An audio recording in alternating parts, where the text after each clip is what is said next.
এই স্তরে প্রবুদ্ধা হয়ে বিষ্ণুর অঙ্গ প্রত্যঙ্গ থেকে বাহির হলেন।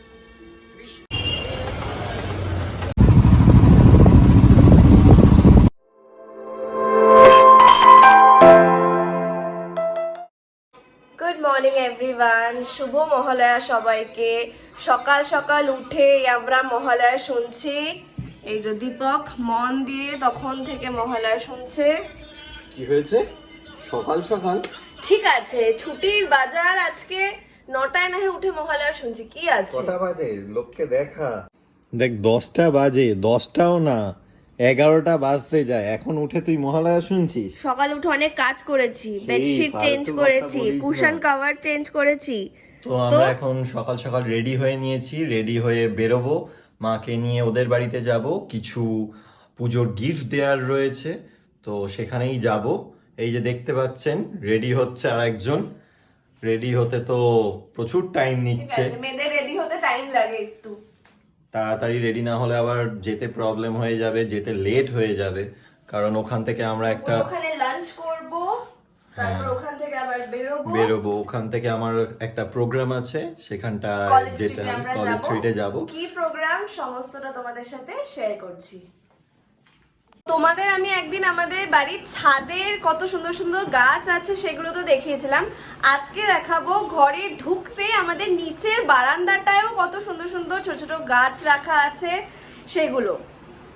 নিচেও এই টবগুলো কি সুন্দর সুন্দর, মামুনি সব শখ করে এনেছে এই টবগুলো। পাটুলিতে দারুণ মার্কেট আছে যেখানে ফুলের গাছ, টব এসব পাওয়া যায়, সেখান থেকে মামুনি এগুলো সুন্দর নিজে বেছে শখ করে এনেছে। আবার একদম ঢুকতে ঘরে বারান্দার বাইরেও আছে প্রচুর গাছ। এটা কি গাছ? পেঁপে গাছ না মামুনি?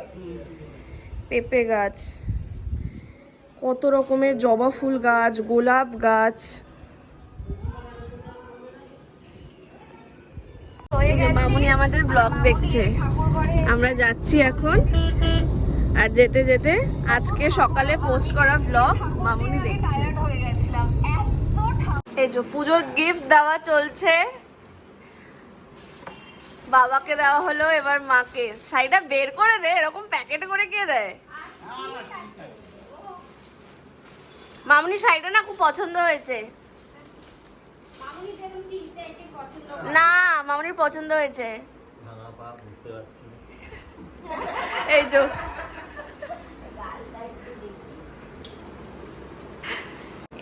এই হচ্ছে গোপালের পুজোর গিফট। আমাদের বাড়িতেও দুজন গোপাল আছে, এই দুজন গোপাল।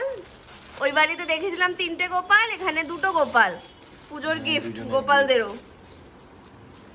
লাঞ্চ আমাদের আরসলানের বিরিয়ানি। কালকে অ্যাকচুয়ালি বাবার বার্থডে, আর মার বার্থডেতে ইচ্ছা ছিল আরসলানের বিরিয়ানি খাওয়ার, কিন্তু সেটা হয়ে ওঠেনি পা ফ্র্যাকচারের কারণে। তো ভাবলাম যে আজকে মামুনিও আসছে, মামুনিরও ভীষণ পছন্দের আরসলানের বিরিয়ানি, তো আজকে আরসলানের বিরিয়ানি দিয়ে লাঞ্চ করা হোক। আর মাও বানিয়েছে এই হলো চিকেন, একটা চিকেন চাপ টাইপের একটা বানিয়েছে। গেল গেল গেল, ভেঙে গেল, ধরে উল্টে দিয়েছি। গেল।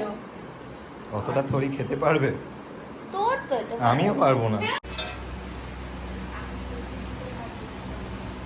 এই হলো চিকেন, দীপকের জন্য স্পেশাল 2টো লেগ পিস।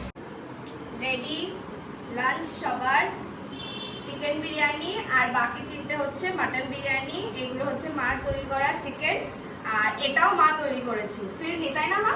ফিরনি, স্যালাড, বাস জমিয়ে একদম লাঞ্চ, মহালয়ার স্পেশাল লাঞ্চ জমিয়ে হবে একদম। একদম নরম মাংস ওদের। আরসলানের অলওয়েজ স্পেশাল হয়। একদম আরসলানের বিরিয়ানি নিয়ে কোনো কথা নেই। যতই দাদা বৌদি লোক করে লোকের নাচুক, আরসালানের বিরিয়ানিতে বিট করা মুশকিল আছে। সব আরসলানের ফ্যান, এখানে যতজন বসে আছে সব আরসলানের বিরিয়ানির ফ্যান। মা, মামুনি সব। সকালেই তোমাদের বলেছিলাম যে বিকেলে একটা প্রোগ্রাম আছে আমার একটা ফিটনেস রিলেটেড আর্টিকেল পত্রালী পত্রিকাতে পাবলিশ করা হয়েছে, সেটার জন্য আমরা কলেজ স্ট্রিটের দিকে রওনা হয়েছিলাম খাওয়া দাওয়ার পরে।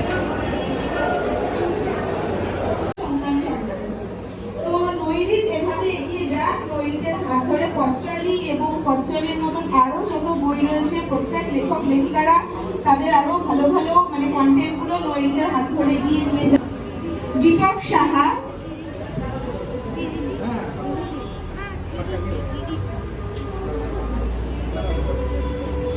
দেবব্রত আচার্য,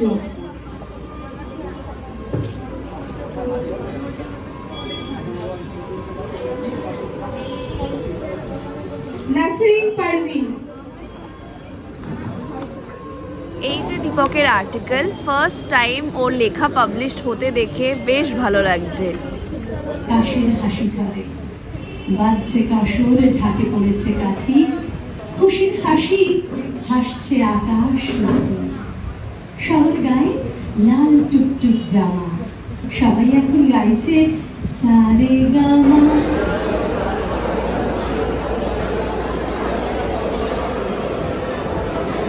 যতই নতুন নতুন ফ্যান্সি ক্যাফে বেরোক, কিন্তু কফি হাউসের এই উপচে পড়া ভিড় কখনোই কিন্তু বন্ধ হবে না।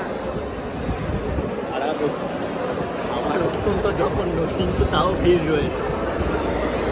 বাঙালির মনে সবসময় কফি হাউসের একটা আলাদাই জায়গা আছে।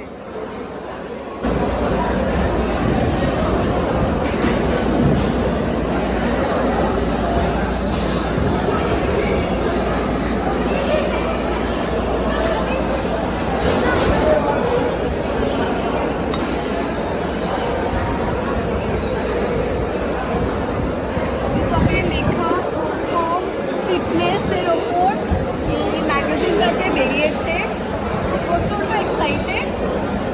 হোপফুলি এরকম আরও লেখা লিখবে অ্যান্ড এরকম প্রাউড ফিল করাবে। এক সুন্দর অন্যরকম সন্ধে কাটিয়ে চললাম বাড়ির দিকে, আর চারিদিকে আলোয় সেজে উঠেছে কলকাতা, দেখে মনটা খুব ভালো লাগছে। কলেজ স্ট্রিট থেকে এই ফিরলাম বাড়িতে, 9:15 বাজে, প্রায় রাত। আর খিদে নেই সেরকমভাবে, বাপরে দুপুরে যা খাওয়া হয়েছিল সেই বিরিয়ানি এখনও অবধি মনে হচ্ছে এই অবধি আছে খাওয়ার। তো রাতে ভাবছি আমরা দুজনেই, আমি আর দীপক, বিনা ডিনারেই শুয়ে পড়বো। আর কাল থেকে আবার তো অফিস, ছুটি ছুটি ছুটি, মাঝে সপ্তাহে একদিন ছুটি, অনেক দিন এই করব সেই করব, প্রচুর থাকে ছুটি একদিন থাকলে মাঝে। তো সব শেষ। আর কালকে থেকে অপেক্ষা হবে পুজোর জন্য। পুজোর প্ল্যানিং তো করা হয়েছে, কবে কি ঠাকুর দেখা হবে, তো তার জন্য দিন গুনছি। আর আজকের জন্য এখানেই টাটা। আরেকজন তো অলরেডি উল্টে পড়ে আছে। Good night.